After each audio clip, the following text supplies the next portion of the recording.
In this session, I am going to discuss about the research report and about oral presentation.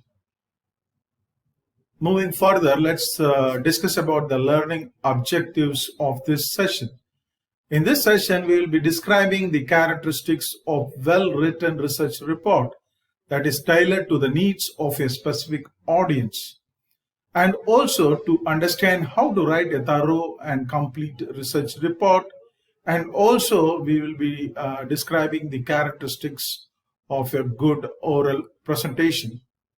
So moving further, let us understand what is a research report and what is the key purpose of writing a research report. When you talk about a research report, is an oral presentation and or a written statement. If you look at the research report, whose purpose, the main purpose is to communicate research results. So, and through this, research results in business, there is a possibility and scope for strategic recommendations from these research findings, and as a business manager can make other conclusions to management or to other specific audiences. Okay, that's about the main aspect of a written research report. As I rightly mentioned, the key purpose of any research report is to offer a clear description of what has been done in the various stages of the research process, and it is important to identify the specific purpose of the report so that it can be tailored accordingly. We have a number of examples on research report, like simple descriptive report, comprehensive report, through which we are offering alternative solutions. Before looking into the preparation of a research report, let us first understand the characteristics of a well-written report.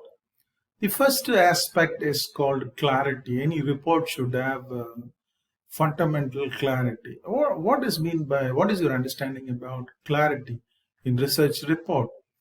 Clarity is a characteristics of speech or research report that communicates effectively with its intended audience. In general, the qualities of a clearly written research includes clearly, carefully defined purpose, logical organization, and also well-constructed sentences, and precise word choice without any technical jargons. So that's about the clarity of the report. So the reader, whenever they read the research report, they should get fundamental clarity on the substance what they are reading. Next one is let's talk about conciseness. So what is mean by conciseness in research report?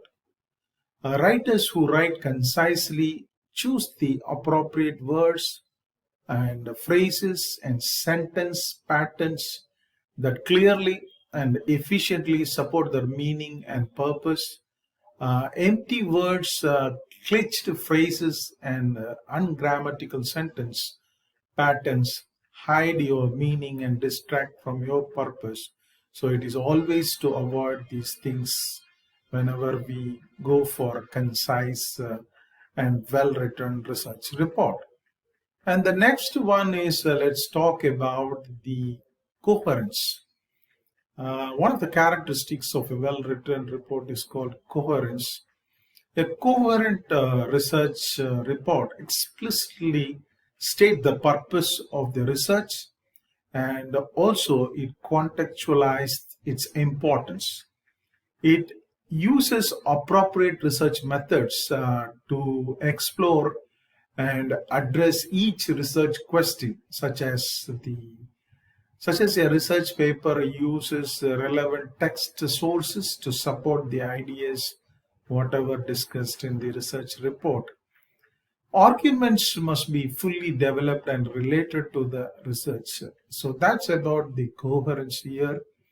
And the next one is the research report, well-written research report should have the right to emphasize on important aspects which is related to the research questions and research objectives and aim of the study. So there should not be any deviation on that. The next important characteristics of a well-written report is that a meaningful organization of paragraphs and also smooth transition from one topic to the next whenever you connect the themes of your literature and the conceptual framework. So that is very, very important. And also you should use the apt choice of words which should have research inclination, and it should give the reader a fundamental clarity. If you when you talk about the specificity, okay, if you take that into consideration, your skill level of writing should be spot on for whomever is reading it. Also, considering your audience creates a greater possibility of readers that understand what you're writing and makes you a better writer. So the role of the audience plays a very important role, and your research should be very specific and very much focused on the research question and research objectives. And the next aspect of the characteristics of a well-written report is called the readability. So when you talk about readability, is a measure of how easy a piece of text is to read. The level of complexity of the text, its familiarity, legibility, and typography all feed into how readable your text is. Readability is a key factor in user experience. So this is one of the important characteristics of a well-written report. And next one is let's talk about the comprehension of a well-written report. When we discuss about the meaning of comprehension, comprehension is nothing but the understanding and interpretation of what is read to be able to accurately understand written material. Researcher need to be able to decode what they read, make connections between what they read and what they already know, think deeply about what they have read. The audience and intention of the research paper is very, very important, and accordingly the readability component and comprehension component has to be delivered. And next one is when you look at the tone of the written report, research report, the audience and the intention of research paper, I mean the research report, decide the tone.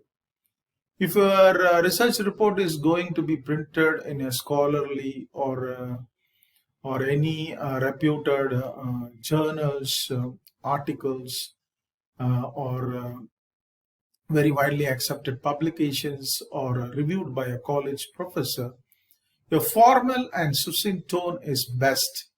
Writing for more leisurely and laid-back audience call for a more casual and conversational tone. So accordingly, you have to prepare your tone, and it has to be reflected in your research report. So next one is, the final proof is very important as far as the research is concerned. What do you mean by the final proof? So as once you completed and addressed all these characteristics, make sure your comprehensive research report is without any misspellings, incorrect or missed punctuations, or inconsistency in any kind of textual and numerical sentences, editing, and also if you find any kind of error, then you have to go for editing process, which gives you scopes to correct the issues at the core of writing, like sentence constructions and language clarity. A thorough editing will help improve the readability, clarity, and tone of the text. So that's about the characteristics of the research, and if you address all these characteristics, I think you will come to arrive at a well-written research report. Dear learners, we move further to understand the important contents of a research report. Let's understand what is a research report again. Although every research report is custom made, for the project it represents, some conventions of research report format or universal. They represent consensus about the parts necessary for a good research report and how they should be ordered. This consensus is not a law, however. Every book on report writing suggests the use of its own unique format, and every report writer has to pick and choose the section and order that will work best for the project at hand. Many companies and universities also have in-house report formats or writing guides for writers to follow. The format described in this session, I think, serves as a starting point from which writers can shape up their appropriate format. So it includes certain major elements like title page, executive summary. Okay, I can show you this one. Yeah, we can see this here, title page, letter of transmittal, letter of authorization, table of contents, which includes a list of figures and tables, executive summary, objectives, results, conclusions, recommendations, and the body of the research report, which includes introduction, background, objectives, methodology, results, limitations, conclusions, and recommendations. And you have an appendix section which has data collection forms, I mean the questionnaire or the schedule which you used to collect data, detailed calculations, if any, general tables, bibliography, and other supporting materials. So, the tailoring the format to the project. The format of your research report may to be adjusted for two reasons. One is to obtain a proper level of formality and to decrease the complexity of the report. This is very, very important. The format given here is for, for the purpose of your understanding, and it's very clearly depicted here. And, there are three components of research report parts. One is the preparatory parts, and the other one is the main body, and the last one, the appended body. The preparatory body consists of title page, letter of transmittal, letter of authorization, and a table of contents. And also it involves the summary, objective, results, conclusions, and recommendations. The main body consists of the introduction, the research methodology, and the results, and also the limitations, conclusions, and recommendations. The appended part has the data collection forms, detailed calculations, general tables, bibliography, all that. So this has to be given due care so that we can very well write a well articulated research report. Moving further, Whenever you are adapting a report format to required formality, you can see this diminishing need for formality. Okay. Title fly page, title page, letter of transmittal, letter of authorization, table of contents, summary, report body, appendix. And now you look at this title page, letter of transmittal, table of content, summary, report body, and appendix. Title page, table of content, summary, report body, appendix, and further, it has get narrowed down. Title page, table of content, report body, and appendix, and finally title page, report body, and finally report body and summary. That's it. So this is the diminishing need for formality. And it depends upon the situation where you present your written report. So let's move further to this is a basic format of a business research report. A business research report will have an abstract, and it should have an introduction. An introduction component, we have the background of the study, because any researcher, when you want to understand the issue pertaining to the problem area, you need to review your literature extensively to get cited information to support your background of your research. And once you identify the problem and the associated factors which is relevant to the background of the problem, if you address that issues, definitely you'll get findings for your study.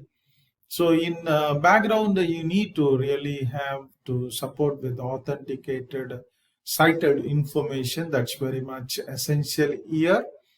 And also, you should have an extensive literature review support by looking at the magazine, journal information, article information, textbook information, and various sales reports, interviews. All that can be cited, and these can be cited with APA format, which is called American Psychological Format.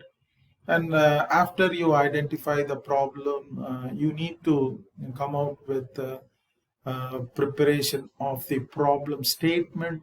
A problem statement will comprises of the research question and research objectives, and also along with that you need to deliberate the scope of the study, need for the study, and the limitation of the study, all that.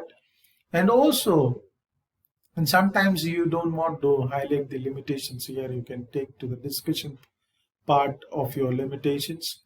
And definitely from that you develop proposition or hypothesis. So once you are clear about your hypothesis, when you address when you prove or disprove the hypothesis, definitely you get a solution for your problem. So problem statement is articulation of problem statement is very, very important in research because a problem well defined has the clear solution.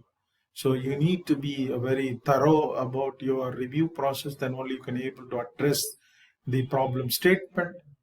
So next one is the research methods. Who is the population of your study? What sampling methods are you're going to be using, whether it is probability sampling or non-probability sampling, what kind of sampling technique, like it's simple random, stratified random, or whether it is non-probability sampling like convenience sampling or judgment sampling, like that. You need to very clearly specify your appropriate sampling techniques, and the preparation of your instrument, research instrument, validating your research instrument, doing pilot study before you conduct your extensive research, and fine-tuning your research instrument using reliability analysis and using many more validity tests available, like phase validity, content validity, and concurrent validity, discriminant validity, to validate your research instrument. And also you need to use excuse me, use the appropriate statistical tools to analyze the collected data, like a chi-square or analysis of variance or factor analysis, multiple regression analysis, like that.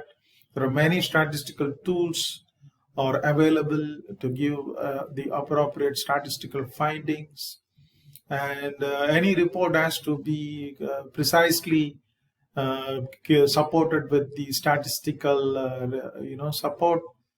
That's very important. And also finally you have to present the results. That's what we are going to discuss in this session, about how to do a clear presentation of your report. And your discussion should support the earlier researchers' findings, or is there any deviation from that? There should be proper justification through proper citations, and also the implications, how the beneficiary, I mean the corporate, the society is going to benefit out of your research, and what are the limitations involved while doing your research in terms of time constraint, resource constraint, and any other bottleneck which really stops you in pursuing your research, and how do you overcome that? And also, what are the areas you are not addressed, and that paves way to the future researcher. Am I right? So once you completed this discussion part, and this discussion part has to be very, very clear about some kind of supportive evidences should be cited, because earlier researcher work claims has to be justified here. And what is the relationship between your findings and their findings? All that has to be well, described in your discussion section. And also, finally, you conclude your research, what kind of solutions you are trying to provide to your problem, and also whatever the references from newspaper, articles, magazines, research reports, and many more reports.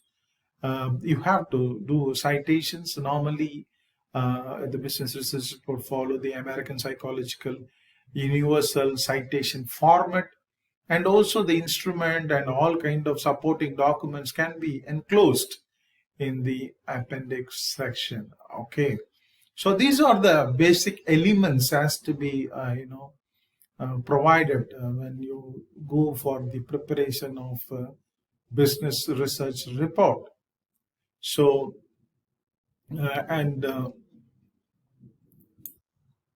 now let us also go in detail about the the elements of a research report. First, to start with the makeup or arrangement part necessary to a good research report. So the guidelines that call for for each element of the research report also dictate the content of each part. So first, to start with the title page. When you talk about the title page, should state the title of the report, for whom the report was prepared, by whom it was prepared, and the date of release or presentation. The title gives a brief but complete indication of the purpose of the research project. And the title addresses and titles of the preparer and recipient may also be included on confidential reports. The title page may list the people to whom the report should be circulated. For most formal reports, the title page is preceded by the title fly page, which contains only the report title. The next one, the element here is the letter of transmittal. Relatively formal and very formal reports include a letter of transmittal. Its purpose is to release or deliver the report to the recipient. It also serves to establish some rapport between the reader and the writer. This is one part of the formal report in which a personal or even slightly informal tone should be used. The transmittal, should not, dive into the report findings except in the broadest terms. Okay. And also note that the opening paragraph releases the report and briefly identifies the factors of authorization. The letter comments generally on findings and matters of interest regarding the research. The closing section expressed the writer's personal interest in the project just completed and in doing additional related work. The next element here is the letter of authorization. The letter of authorization is a letter to the researcher that approves the project. The details of who has the responsibility for it and describes the resources available to support it, because the researcher would not write this letter personally. Writing guidelines will not be discussed here. In many situations, simply referring to the authorization in the letter of transmittal is sufficient. If so, the letter of authorization need not be included in the report. In some cases, though the reader may be unfamiliar with the authorization or may need detailed information about it, in such cases, the report should include this letter, preferably an exact copy of the original. The next element is the table of content. A table of content is essential to any report more than a few pages long. It should list the divisions and subdivisions of the report with page references. The table of content is based on the final outline of the report, but it should include only the first level subdivisions. For short report, it is sufficient to include only the main divisions. If the report includes many figures or tables, a list of these should be immediately follow the table of contents. Okay, so this is very important. And moving further, the executive summary. The summary, also known as executive summary, briefly explains why the research project was conducted, what aspects of the problem were considered, and what outcome was and what should be done. It is a vital part of the report. Studies have indicated that nearly all managers read a report summary, while only a minority read the rest of the report. Thus, the writer only chance to produce an impact be in the summary. And so the summary should be written only after the rest of the reports has been completed. It represents the essence of the report. It should be 1 page long, or at most maximum 2 pages. So the writer must carefully sort out what is important enough to be included in it. Several pages of the full report may have to be considered into one summarizing sentences.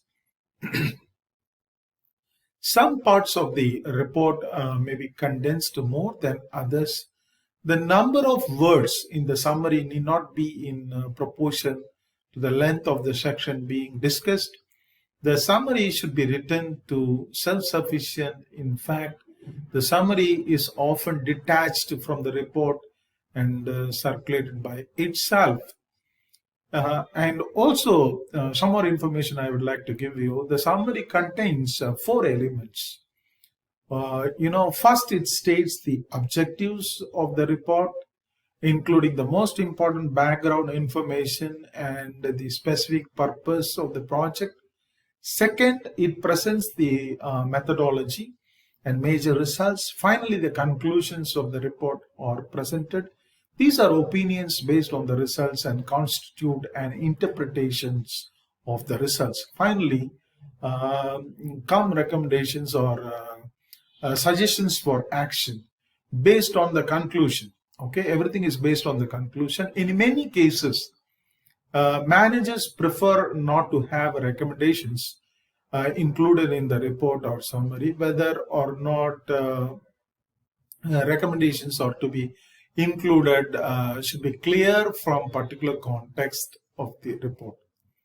An additional element that can be included in the summary, if you go further, is short justifications for the research study and report itself. As seen in the research, in many of the research report, you can Google it. The use of many kind of samples you can explore, and you can try to learn on your own in preparation of this research summary. Next one is let's talk about the body of the research report. Okay, the body constitutes the bulk of the reports. It begins with an introduction section, setting out the background factors that made the project necessary, as well as the objectives of the report. I think I can,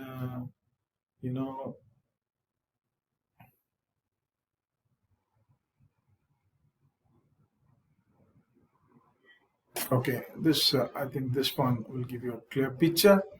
So, it constitutes with the discussions of the methodology, results, and limitations of the study, and finishes with conclusions and recommendations based on the results.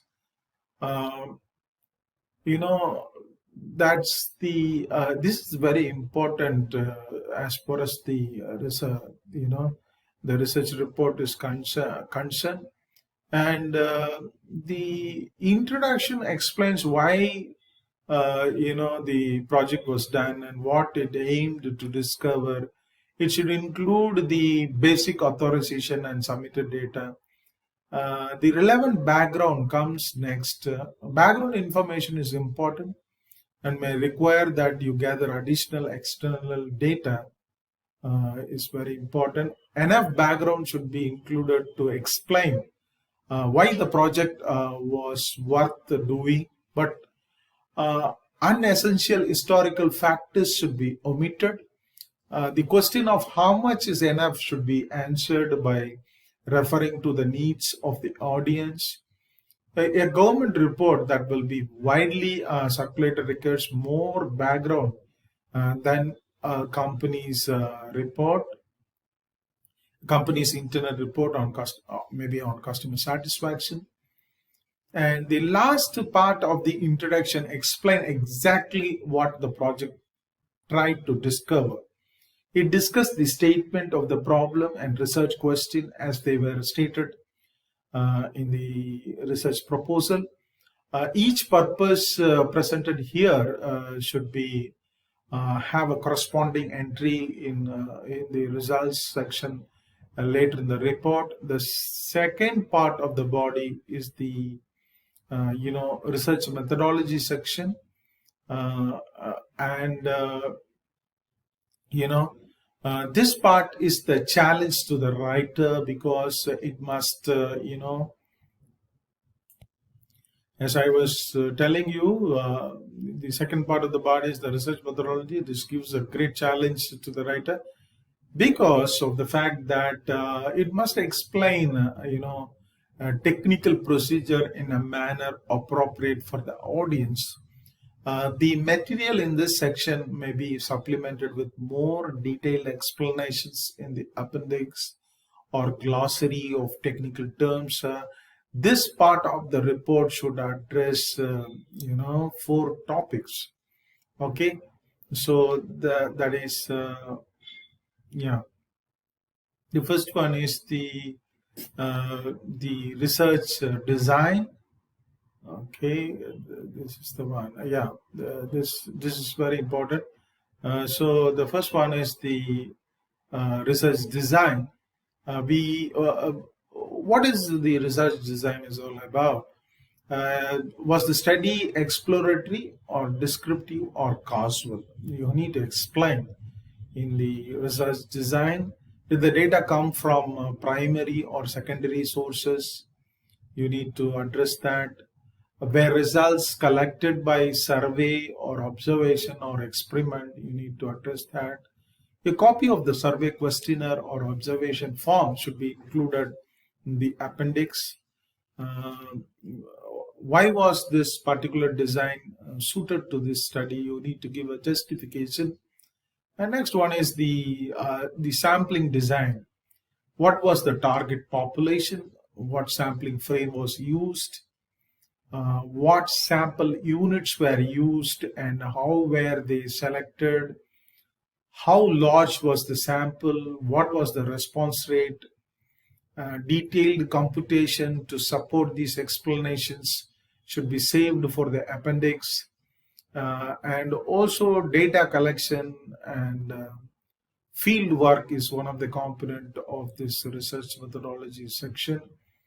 In that data collection and fieldwork section, you need to talk about how many and what type of fieldwork were used, what training and supervision did they receive in order to do the fieldwork, and was the work verified. And this section is very, very important for establishing the degree of accuracy of the results.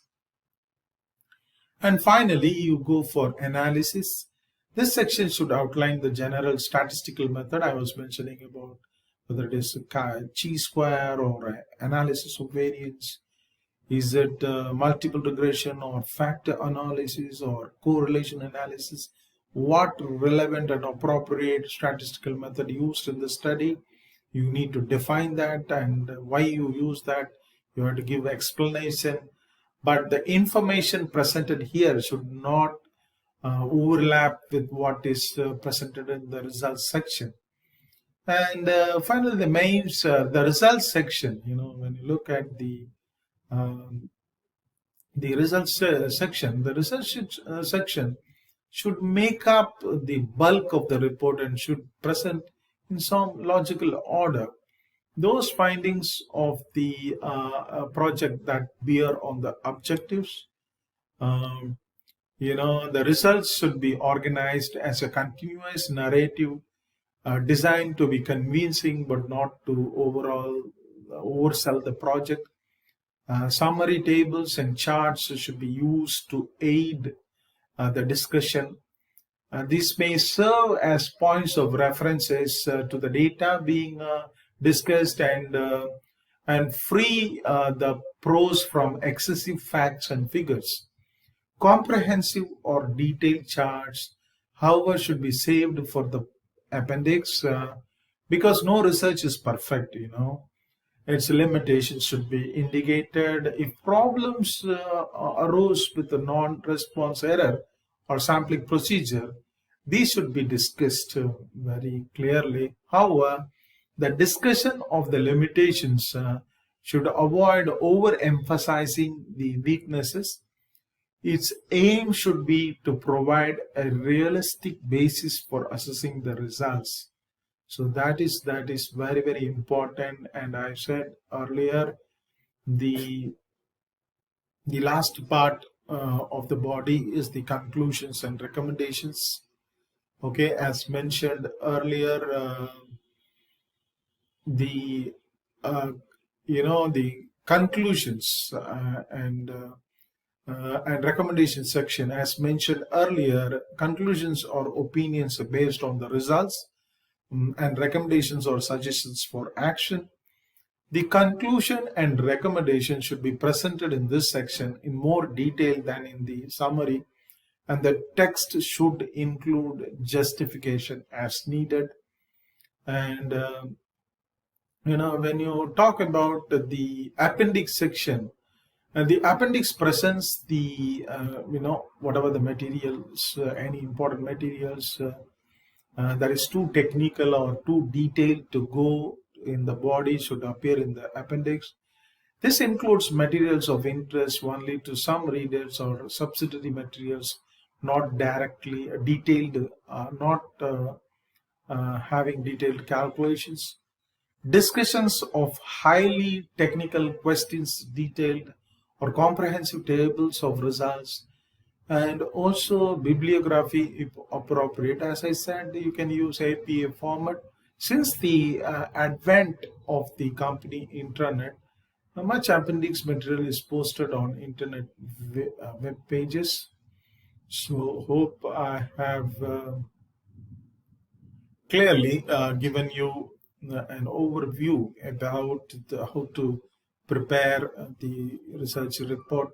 What is the format available to presenting your research findings, the makeup or arrangements of the parts necessary to go to research report. So that's about the how to prepare an effective research report. So the effective use of graphic aids. So we just now discussed about the contents of the research report, how to do the presentation, all that, and the one of the important element is that whenever your presentation is want to be very appealing, you need to use the effective use of graphic aids. So it's nothing but your the usage of graphic aids can clarify complex points or emphasize a message. Used improperly or sloppily, they can distract, even mislead a reader. Graphic aids, aids work best, when they are an integral part of the text. The graphic should always be interpreted in the text. This does not mean that the writer should, exhaustively explain an obvious chart or table, but it does mean that the text should point out the key elements of any graphic aid and relate them to the discussion in progress. So now let's look into detail how the pictures or diagrams used to clarify complex points or emphasize a message through my inputs. Okay, so moving further, if you see how beautifully this table has been presented here, this table is whenever you take output using SPSS or any output, you will get just a report, but that has to be properly presented, meaningfully presented, and it should be easily understandable by the receivers. That's very, very important whenever you do a presentation. So in that context, there are several types of graphic aids may be useful in research reports, including as I was mentioning, tables, charts, maps, and diagrams. This session briefly covers the most common ones. I mean, the tables and charts. The reader interested in other types of graphic material should consult more specialized sources. Now let me explain you how to do a present a table here. Tables are most useful, you all know, for presenting numerical information. You can see this table, how beautifully it has got presented, especially when several pieces of information have been gathered about each item discussed. For example, consider how hard it might be to follow the information with only narrative text. I think it is not appealing at all, and no graphical aids. Without that, I think you are not doing justification to your report.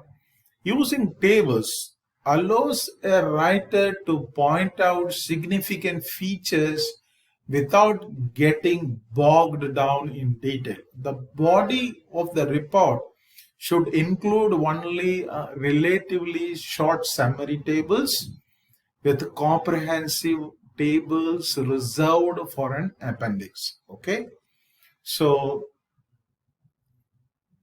if you look at this table, this allows for simple reference from the text to the table.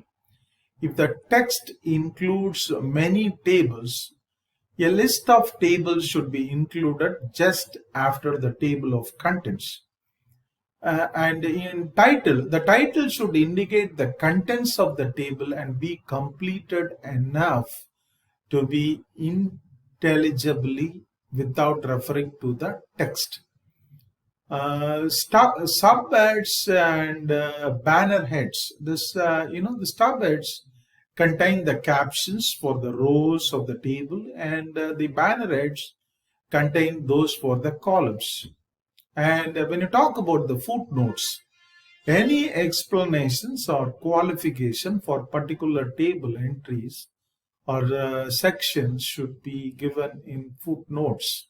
Okay, you can see here the footnotes are given here. Source note.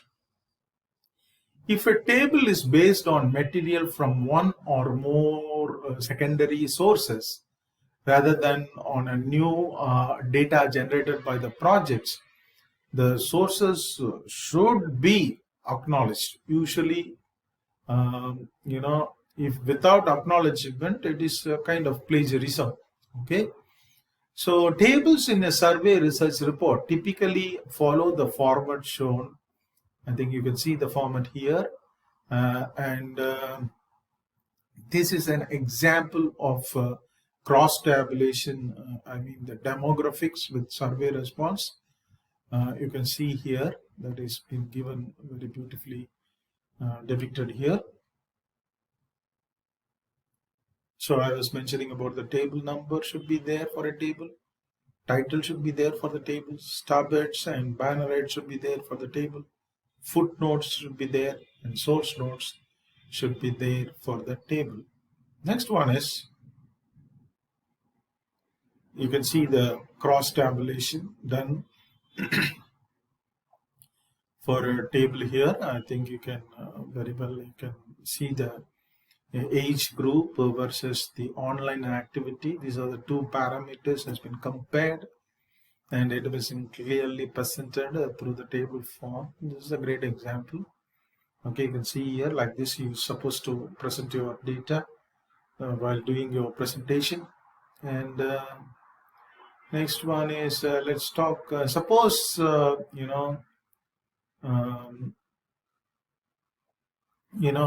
an airline asks a question about customer satisfaction with its baggage handling service. In addition to showing a simple frequency for each category, most research analysis would cross-tabulate answers to the baggage handling questions with several demographics, variables such as gender, income, education, and age to present multiple cross-tabulations individually in separate table requires considerable space. Thus, many research reports use a space-saving format with either subheads for rows or banner heads for columns to allow the reader to view several cross-tabulations at the same time. So this, I think this one is a great example. You can see the subhead format to include several cross tabulation in one table. Okay, the age and the different demographics has been presented here, and also it has been compared with the other demographic characteristics of the respondents.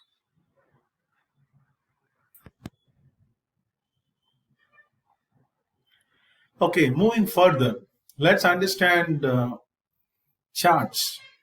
Actually, if you look at charts, charts translate numerical information into visual form so that relationship may be easily grasped.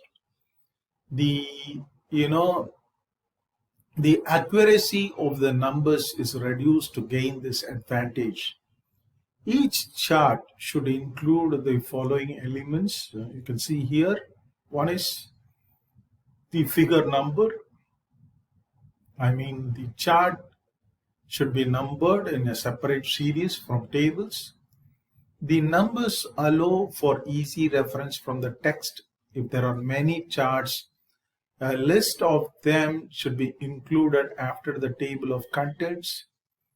And also, if you look at the title should describe the contents of the chart and be independent of the text explanation. The number and the title may be placed at the top or the bottom of the chart. The next one is the explanatory legends. Enough explanation should be put on the chart to spare the reader a need to look at the accompanying text. Such explanations should include labels for axes, scale numbers, and a key to the various quantities being graphed. And also the source and footnotes, any secondary sources for the data should be acknowledged. Footnotes may be used to explain items. Also, they are less common for charts than for tables. So you can see the charts. You can take the example, a simple pie chart with slices representing the frequency of sales at each price level. Okay, so this is a great example. You should look into it, how to depict a chart. If you look at the charts are subject to distortion, whether unintentional or deliberate. So whenever you alter the scale changes the reader impression of the data. A particularly severe kind of distortion comes from treating unequal intervals as if they were equal. This generally results from a deliberate attempt to distort data. And you can see this exhibit, which shows someone has attempted to make the rise on the chart more dramatic by compression of the portion in which the data showed little and not change. So basically I advocate you just go for a simple pie chart in your presentation, or you can go for pie chart with more variables that can be done. So this is a great example here. So one of the most useful kinds of charts is the pie chart, which shows the composition of some total quantity at a particular time. You can see here on the each angle or slice is proportional to its percentage of the whole. Companies often use pie charts to show how revenue were used or the composition of the sales. You can see here in this chart. Each of the segments should be labeled with its description and percentage. The research reporter should not try to include too many small slices, which will be literally clumsy. About 6 slices is a typical maximum, I can say that.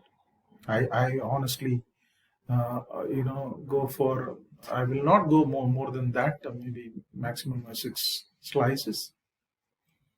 And when you look at the you can also see this how beautifully this pie chart has been presented here. And moving further, let's talk about the line graphs. Now, when you talk about line graphs, are useful for showing the relationship of one variable to another. The dependent variable generally is shown on the vertical axis and the independent variable on the horizontal axis. The most common independent variable for such charts is time, but it is by no means the only one. And so I can show you some examples of line graphs. Yeah, simple line graph. You can see here the two variables are taken, spending on prescription drugs.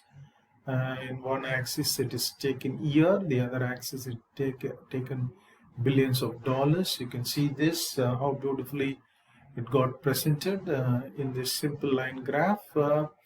Variations of the line graph also are useful. The multi-line graph, when you look at this, you can see the multi-line graph. The multi-line graph shows the relationship of more than one,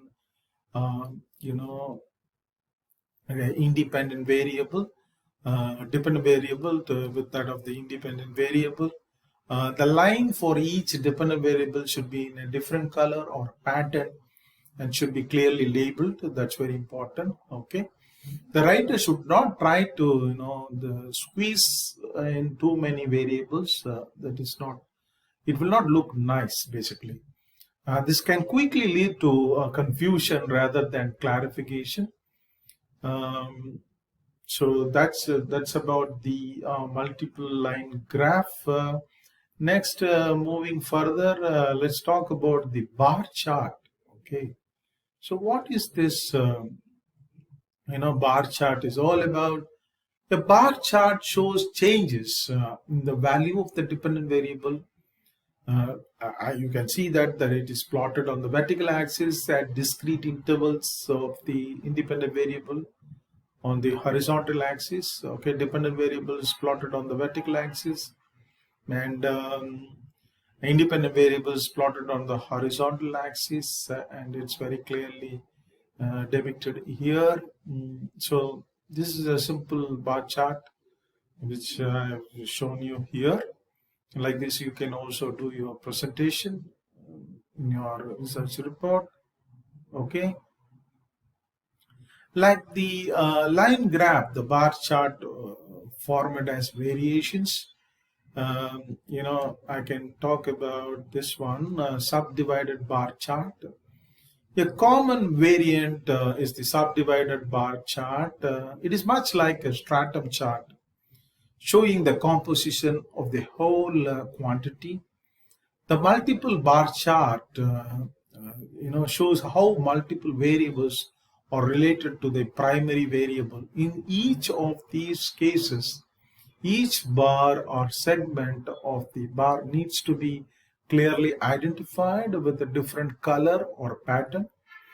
The research reporter should not use too many divisions or dependent variables.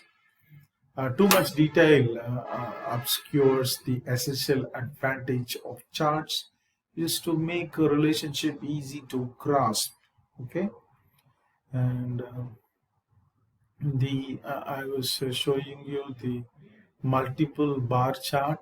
When you talk about the the multiple bar chart, so it is a good one. You can see this here. The multiple bar chart shows how multiple variables are related to the primary variable. In each of these cases, each bar or segment of the bar needs to be clearly identified with a different color or pattern.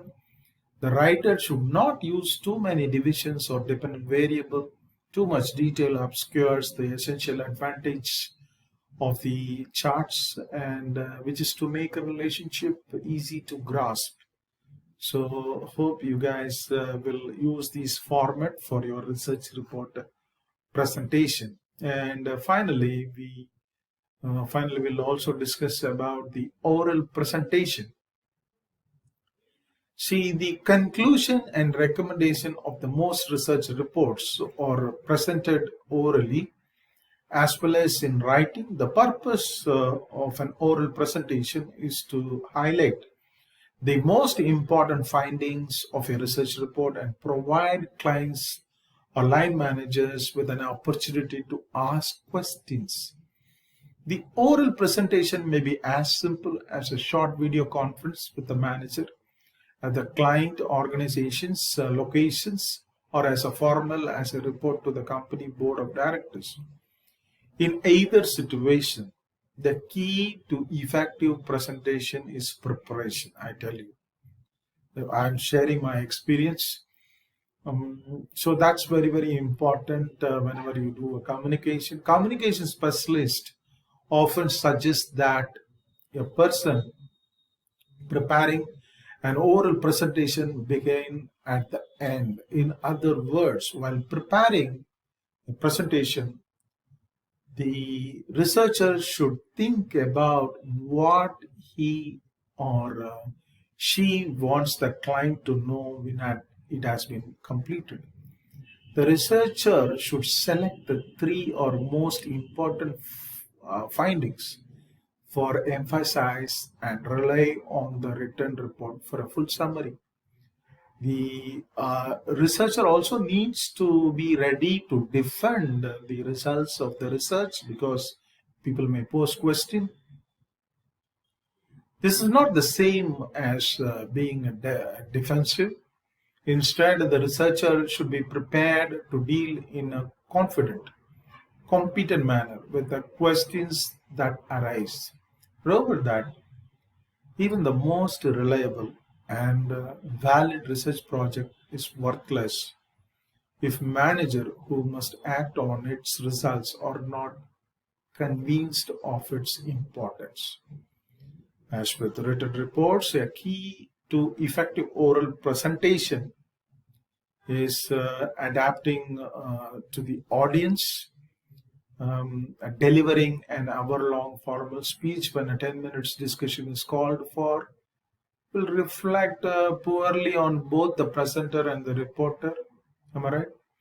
Most of you have witnessed to that. Lecturing or reading to the audience is sure to impede communication at any level of formality. I'm sure about it. Presenters should often, especially, as being a management students like you, the presenter should refrain from reading prepared text word for word. By relying on a brief notes, familiarity with the subject, and as much rehearsal as the occasion calls for, presenters will foster better communication. Presenter, should, in my experience, avoid research jargon, and use short, familiar words. So presenters should, maintain eye contact. That's very important with the audience and repeat the main points because the audience cannot go back and replay what the speaker has said. An oral presentation is often organized around a standard format. Tell them what you are going to tell them. That's very important. And tell them what you just told them. That's very important. Okay. So the graphic and the visual aids can be useful in an oral presentation as in written one. Presenter can choose from variety of media, slides, overhead projectors, and on-screen computer-generated graphics are useful for larger audience. For smaller audience, the researcher may put the visual aids on posters or flip charts. Another possibility is to make copies of the chart for each participant. That's better, possibly as a supplement to one of the other forms of presentation. Whatever medium is chosen, each visual aid should be designed to convey a simple attention-getting message that supports a point on which the audience should focus its thinking, as they do in written presentation. Presenter should interpret the graphics for the audience. The best slide are easy to read and interpret. Large typeface, multiple colors, bullets that highlight, and other artistic device can enhance the readability of charts. And also, this is very important, using gestures during presentation also help convey the message and make presentation more interesting. So here I have highlighted some of the tips given here. Open up your arms to embrace your audience. Keep your arms between your waist and shoulders. Drop your arms to your sides when not using them. Avoid quick and jerky gestures which make you appear nervous. Hold gestures longer than you would in normal conversation. Vary gestures, switch from hand to hand, and other times use both hands or no hands. Don't overuse gestures. Some gestures are used to draw attentions to the points illustrated by visual aids. So that's about my inputs on gesture. Okay.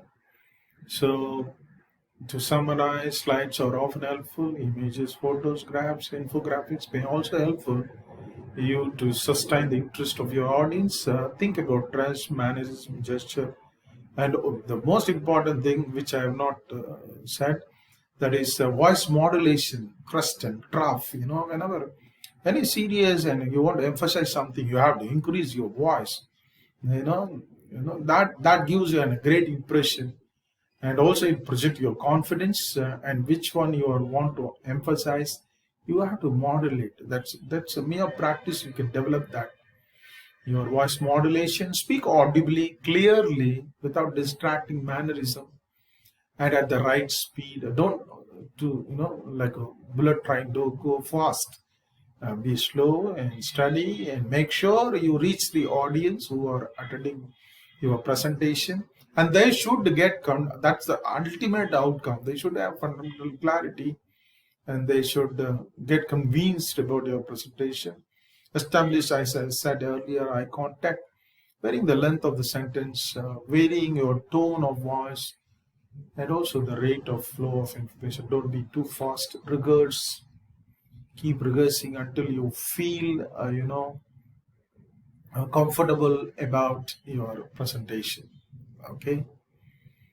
So that's all about the research report, the written report, content, and how to do your visual aid presentation and your oral presentation. And I think I honestly give you a comprehensive picture about what is required for an effective presentation in terms of written as well as in terms of oral presentation.